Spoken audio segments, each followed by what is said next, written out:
আসসালামু আলাইকুম। সবাই কেমন আছেন? আলহামদুলিল্লাহ আমি ভালো আছি। অনেক দিন পর ভিডিও ছাড়লাম আপনাদের মাঝে, আশা করি সবার ভালো লাগবে। তো এই ভিডিও দেখে শুরুতেই দেখে বুঝতে পারছেন যে আমি কোথাও ঘুরতে যাচ্ছি। হ্যাঁ গাইস, আমি আজকে যাচ্ছি। কোথায় যাচ্ছি সেটা আমি পরে বলবো, বাট সকাল সকাল অনেক ভোরবেলায় বের হয়ে গেলাম আমরা সবাই মিলে। আমরা রওনা করে দিলাম, কারণ খুব ভোরে আমাদের বের হওয়া লাগছে বাসা থেকে। অনেক দূর রাস্তা আমাদের যেতে হবে। তো আমাদের বক্সি গাড়ি যেটা ছিল সেটা আমরা নিয়ে নিলাম, বিকজ আমরা টোটাল 8 জন যাচ্ছি, ফ্রেন্ডরা সবাই মিলে আমরা যাচ্ছি। আরও কয়েকজন আছে, তারা তাদের গাড়িতে আসতেছে। এই ব্রিজটা দেখে কারোই বোঝার বাকি নেই এটা কোন সেতু। এটা হচ্ছে পদ্মা সেতু। তো পদ্মা সেতুতে আমি এর আগেও এসেছি ঘোরার জন্য, বাট এই সেতু ক্রস করে যে কোথাও যাব সেই সুযোগটা হয়ে ওঠে নাই। সকালে বের হয়েছিলাম, তাই আমরা নাস্তা করে বের হইনি, আমরা টুকটাক এগুলো নিয়ে নিয়েছিলাম খাওয়ার জন্য। ফ্রেন্ডস, আসসালামু আলাইকুম, welcome back to my channel. তো আজকে আমরা সবাই মিলে প্ল্যান করেছি যাওয়ার জন্য। তো গাইস, কোথায় যাচ্ছি আমরা সবাই? তো সবাই আমাদের সাথে থাকুন, প্রত্যেকটা ভিডিও আপনাদের মাঝে আমি শেয়ার করব, সাথে থাকুন। সকাল সকাল ঠান্ডা ঠান্ডা হাওয়া, খুব ভালো লাগছে।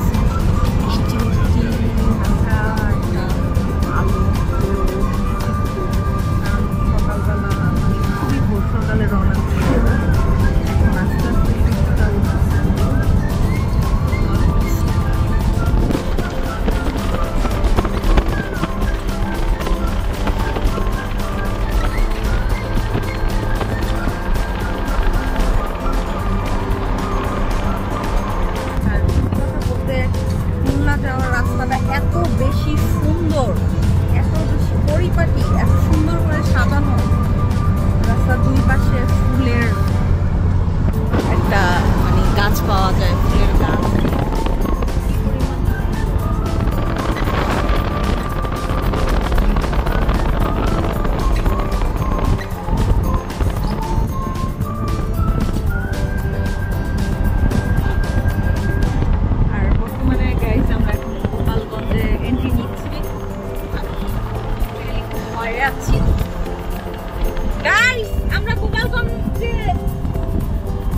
নিয়ে ফেলেছি, সবাই সাবধানে থাকবা।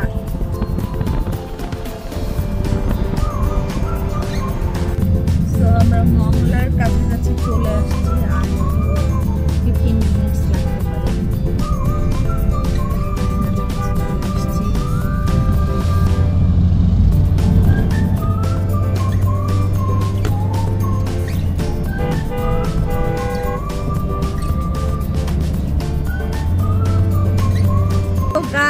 আমি এখন আছি কোথায় বলতে পারেন? আমি এখন আছি রেল লাইনের উপরে।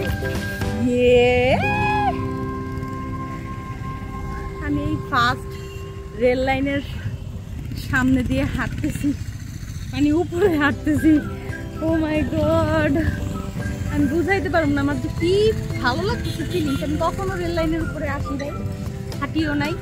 আর ঢাকা শহর কই পাবো? এইগুলারে দেখেন, হাঁটতে অনেক কষ্ট।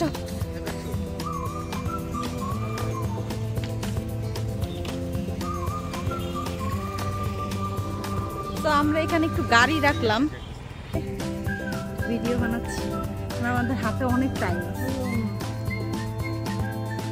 মংলায় এসে আমরা একটা হোটেলের কাছে গাড়ি রাখার জন্য চলে আসছি।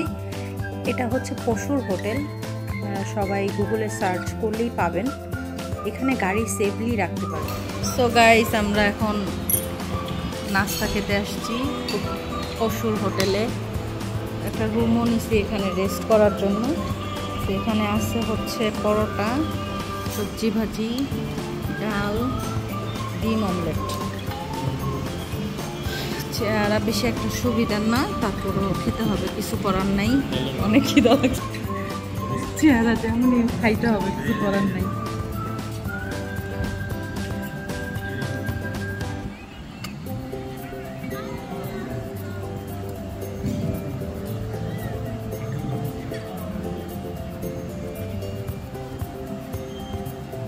কেমন? গাইস আমাদের চা চলে আসছে। চাটা মজা, খারাপ না।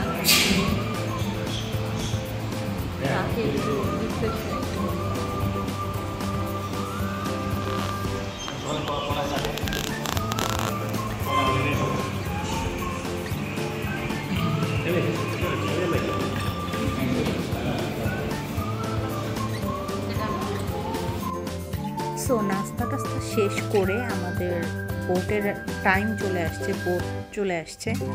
বোটে উঠে আমরা আমাদের সুন্দরবন যাওয়ার জন্য আমরা প্রস্তুত হয়ে গেলাম, কারণ সুন্দরবন যেতে হলে আপনাদের বোটে করে যেতে হবে।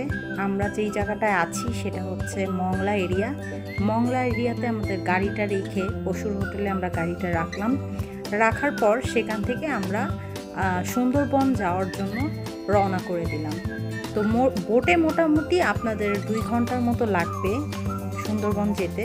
1.5 ঘন্টা লাগে, কিন্তু আমি তারপরে বললাম 2 ঘন্টা, কারণ হচ্ছে আমরা এই সিজনটাই হচ্ছে মূলত সুন্দরবন যাওয়ার একটা পারফেক্ট একটা সময়। কারণ এই সময় পানিটা অনেক বেশি থাকে, আর এই সময় অনেক বেশি পর্যটকরা যায়, কারণ পানি বেশি থাকার কারণে জায়গাটা অনেক বেশি সুন্দর লাগে। তো আপনারা যে কোনো টাইমে যেতে পারবেন, যদি চান শীতের টাইমে যেতে সেটাও যেতে পারেন। আর যদি করমজল ঘুরতে চান সেটা হচ্ছে আপনাদের আগে থেকেই তাদেরকে জানিয়ে রাখতে হবে, মানে তাদেরকে বলতে হবে। ওইটা হয়তো বা আলাদা কিছু টাকা পেমেন্ট করতে হয়। তো আমরা ওখানে যাই নেই, তাই ওটার সম্পর্কে আমি না তেমন একটা বলতে পারবো না। কিন্তু আপনারা যদি সুন্দরবন যেতে চান খুবই অল্প খরচে ঘুরে আসতে পারেন। সবচেয়ে বড় বিষয় হচ্ছে বাংলাদেশ এরিয়াতে, মানে বাংলাদেশের মধ্যে এত সুন্দর এরিয়া আমাদের শুধুমাত্র বাংলাদেশেই একটা বন আছে সুন্দরবন, যেটা পৃথিবীর কোথাও নেই। সো আপনাদের উচিত জীবনে একবার হলেও সুন্দরবন ঘুরতে যাওয়া, কারণ এত সুন্দর পরিবেশ আপনারা আমার মনে হয় না বাংলাদেশের কোথাও পাবেন। অনেকে কক্সবাজার যাচ্ছে, অনেকে সিলেট যাচ্ছে, বাট সুন্দরবনে আমার মনে হয় মানুষজন একটু কম যায়, কারণ এটার সম্পর্কে আইডিয়াটা সবার একটু খুব কম। কারণ এটা নিয়ে সবার মাথা ব্যথা থাকে যে এটা কেমন হবে, না জানি কত রকমের রিস্ক হবে। বাট গাইস, এটা রিস্কের কিচ্ছু নাই, এখানে রিস্কের কিচ্ছু নাই, এখানে অনেক সেফ। এখানে মানুষজন সবাই বসবাস করতেছে, আর এখন অনেক রিসর্ট হয়েছে। আমারকে দেখতেই পাচ্ছেন আমার এই সাইডটা যে সব দেখা যাচ্ছে ছনের মানে ঘর বাড়ি, এগুলো আসলে কিন্তু রিসর্ট। টোটাল এরিয়াটা রিসর্ট দিয়ে ঘেরাও করা। সো এই যে আমাদের রিসর্টটায় আমরা চলে আসছি, আমরা উঠেছিলাম জঙ্গলবাড়ি রিসর্টে। আর সত্যি কথা বলতে জঙ্গলবাড়ি রিসর্টটা এত সুন্দর যা আমি বলে বোঝাতে পারবো না। অন্যান্য রিসর্টগুলো একটু ভিতরের দিকে, মানে পানির উপরে না, এটা কিন্তু একটু পানির উপরে। সো এইটার ফিলিংসটা এইটার মতো, এটার ফিলিংসটা অন্যটার মতো আমি বোঝাতে পারবো না। এইটা দেখতে পাচ্ছেন, এটা হচ্ছে ওদের লবি এরিয়া। আমরা কিন্তু চলে আসছি। সো আমরা এখন এন্ট্রি নিব আমাদের জঙ্গলবাড়ির রিসর্টে।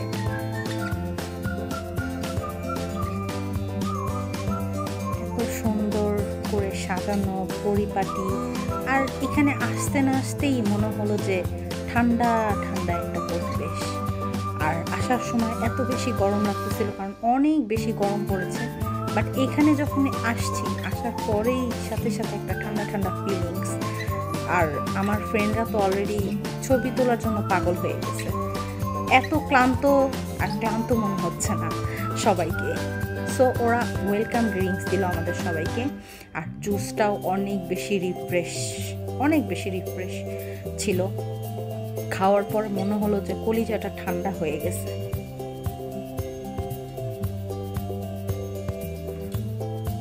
সো যেটা বলছিলাম যে আপনারা যদি সুন্দরবন যেতে চান, ওদের সাথে যেই রিসোর্টে আপনারা থাকতে চান ওদেরকে মিনিমাম অনেক আগে থেকে জানাবেন, কারণ এখন অনেক মানুষজন যাচ্ছে আর রুম পাওয়াটা খুব টাফ হয়ে যায়। সো ফোন করে ওদের কাছ থেকে ডিটেলস জেনে নেবেন। আর সবচেয়ে বড় বিষয়, ওখানে কিন্তু আপনার খুবই কম খরচে ঘোরা যায়। মাত্র ধরেন পার পারসন 5,000 টাকা করেই আপনারা ঘুরে আসতে পারবেন। এটাই প্যাকেজ, এটার মধ্যেই আপনারা খাওয়া দাওয়া থাকা টোটাল সব কিছু আপনারা পাচ্ছেন। 3 বেলা খাবার, সাথে চা কফি, তারপর পানিটা পর্যন্ত আপনাদের কেনা লাগতেছে না। এটা অনেক বড় একটা অপরচুনিটি, সো কেউ মিস করবেন না দয়া করে। আমি এই যে ভিতরের দিকে যাচ্ছিলাম, আমাদের রুমের দিকে তারা আমাদেরকে নিয়ে যাচ্ছিল। এটা হচ্ছে রিসর্টের ভিতরের এরিয়াটা, এদিক দিয়ে গোলপাতার ভিতর দিয়ে রাস্তা। আসলে না, এখানে আসলে অন্যরকম একটা চোখে বাঁধা, আমি বুঝাতে পারবো না। আমি যখন আসছি তখন আসার আগে আমার অনেক রকমের চিন্তা ভাবনা কাজ করতেছিল যে ভালো লাগবে কিনা, কেমন হবে সেই জায়গাটা, ভালো হবে কিনা। দেন যখন আসছি, আসার পর আর অন্যরকম একটা ফিলিংস। তো আমরা যেহেতু মানুষ বেশি, লোকজন বেশি ছিলাম, তাই আমরা একটা ডুপ্লেক্স নিলাম। ডুপ্লেক্সটা নিলে হয় কি অনেক সুবিধা, যেমন সুবিধা সব ফ্রেন্ডরা একসাথে বসে আপনারা গল্প করতে পারবেন, একসাথে থাকতে পারবেন, একসাথে একটা অন্যরকম ফিলিংস কাজ করবে। আর আলাদা আলাদা রুমগুলো যদি নেন তাহলে হয়তো বা একটু প্রাইভেট, যারা একটু প্রাইভেসি চাচ্ছেন তারা আলাদা আলাদা রুম নিতে পারেন। বাট আমরা একটা ডুপ্লেক্সে নিয়ে ফেললাম। উপরে রুম আছে, নিচে এই যে নিচে অনেকজন থাকা যায়, প্রায় 6-7 জন আপনারা নিচেই ঘুমাতে পারবেন, ইজিলি ঘুমাতে পারবেন। নিচে একটা ওয়াশরুম আছে, আবার উপরে একটা আলাদা ওয়াশরুম আছে। সো আমি উপর এরিয়াটা দেখাচ্ছি। এই যে সিঁড়িটা দিয়ে আপনাদের উপরে যেতে হবে। ওদেরকে যদি বলেন যে না আমরা 12 জনও থাকবো, সেই ক্ষেত্রে ওরা 12 জনের একটা অ্যারেঞ্জ করে দিবে, বা আপনারা 10 জন থাকবেন 10 জনের একটা অ্যারেঞ্জ করে দেবেন। সো উপরের এরিয়াটা হচ্ছে এইটা, 2 তলাটা একটা। আর 2 তলা থেকে বারান্দার ভিউটা অসাধারণ। সামনে বন, তারপরে পানির উপরে রিসর্ট, কেমন একটা অবস্থা বলেন। আসলে কেউ না গেলে বুঝতে পারবে না। তো আমরা ফ্রেশ হয়ে খাবারে চলে আসলাম, দুপুরের খাবার খাওয়ার জন্য।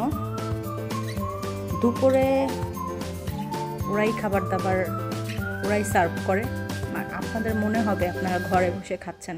ঘরে যেমন আমাদের বাবা মারা সার্ভ করে, মানে টেবিলের মধ্যে এনে সব কিছু দেয়, নিচে খেয়ে নিতে পারেন, যেমন খুশি যত খুশি তত পেট ভরে খেতে পারেন। এখানে কোনো বাফে সিস্টেম না যে আপনারা নিয়ে যে আনবেন, উঠবেন, নিবেন, এরকম না। ওরা একবারে আপনাদের টেবিলে আপনারা যেই কজন খাবেন সেই অনুযায়ী তার চেয়ে বেশি ডাবল ওরা কিন্তু দেয়। তো এখানে ছিল সবজি, সোনালি মুরগি, তারপরে ছিল আলু ভর্তা, ডাল ছিল। ডালটা আবার একটু কেওড়া ফল, কেউ চিনবেন না আসলে, সুন্দরবন গেলেই চিনবেন, কেওড়া গাছের কেওড়া ফল দিয়ে ডালটা রান্না করা, একটু টক টক, অনেক মজা। সো আমি খাচ্ছিলাম কারণ আমার অনেক বেশি ক্ষুধা লাগছিল। পরে আমার ছেলেটারও অনেক বেশি ক্ষুধা লাগছে, আমার ছেলেকে ওকে খাইয়ে দিয়ে আমি স্টার্ট করলাম। একটা ফ্রেশ একটা মাছ ভাজা ছিল, অনেক বেশি মজা ছিল। এই মাছটা মেবি এই নদীর এই মাছ, ওরা ফ্রেশ মাছ ভেজে আমাদেরকে সার্ভ করেছে।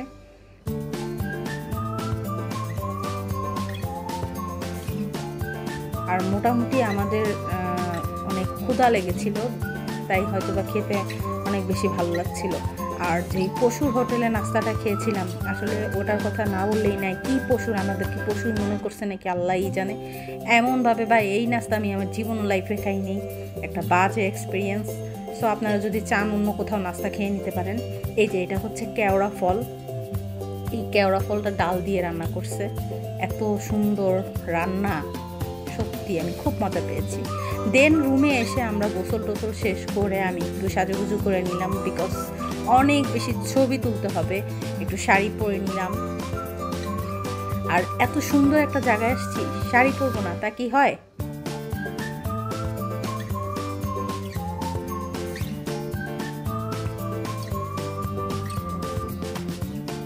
তো ওরা আমাদের বলতেছিল যে আপনারা 5টার সময় রেডি থাকেন, আমাদের একটা বোট আসবে, বোট দিয়ে আপনাদের জঙ্গলের ভিতরে আর কি নিয়ে যাব।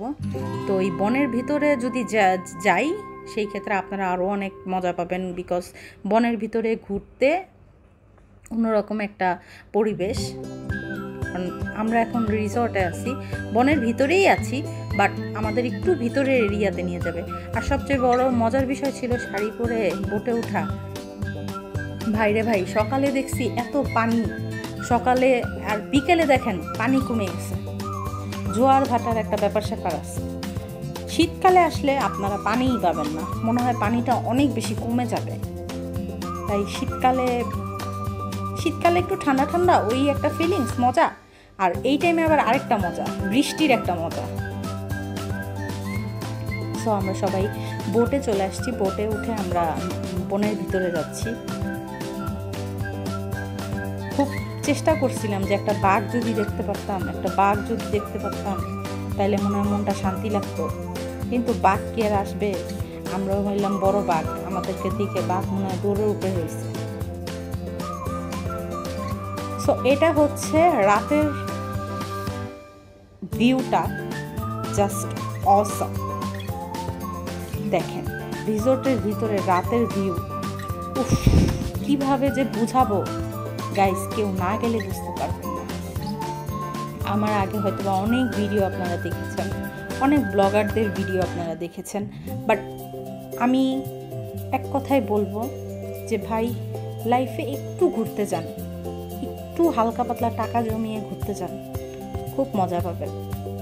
বছরে একবার কোথাও ঘুরতে যান, এটা অনেক বেশি দরকার। ফ্রেন্ডদের জন্য দরকার, হাজব্যান্ড ওয়াইফের জন্য দরকার, কারণ ঘুরতে গেলে মানুষের মন মানসিকতা অন্যরকম হয়ে যায়। এই লাইটিংগুলা কি যে ভালো, মানে রাতের একটা পরিবেশ একরকম, আবার দিনের পরিবেশ আরেক রকম।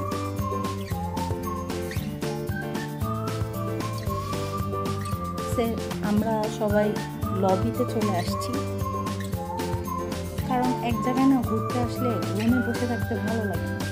লবিতে এসে আমরা একটু বিকালের নাস্তা অর্ডার করলাম। সো আপনাদেরকে বলে দিচ্ছি, নাস্তা যদি আপনারা অর্ডার করেন সেই ক্ষেত্রে নাস্তার টাকাটা কিন্তু আপনাদের নিজের পকেট থেকে দিতে হবে, এই প্যাকেজের মধ্যে থাকতেছে না। সো আপনারা চাইলে একটু নাস্তা খেয়ে নিতে পারেন।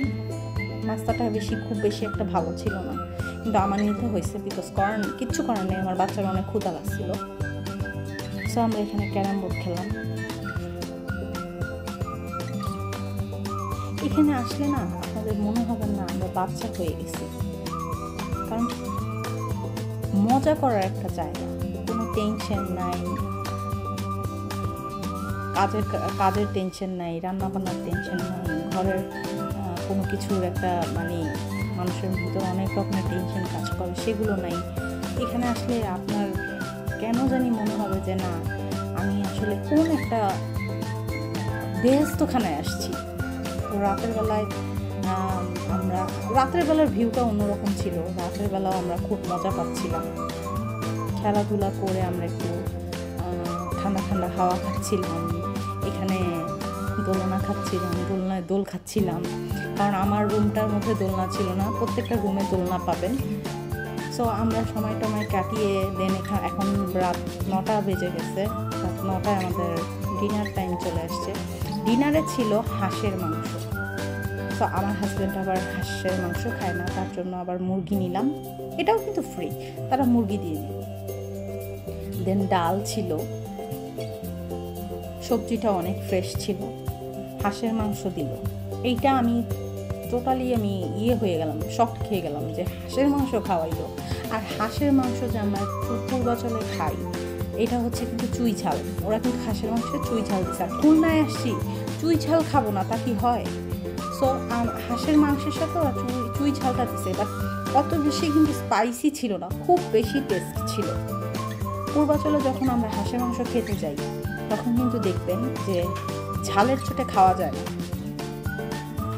বাট এটা কিন্তু খুব মজার একটা ব্যালেন্স ছিল, একটু স্পাইসি ছিল বাট একটা ব্যালেন্স কাজ করতেছিল। তো ভাইয়ারা এসে আমাদেরকে অনেক কোয়েশ্চেন করতেছিল, ম্যাম আপনার খাবার কেমন লাগছে, পছন্দ হয়েছে কিনা, খাবার ভালো লাগছে কিনা, খাবার ঠিক আছে কিনা।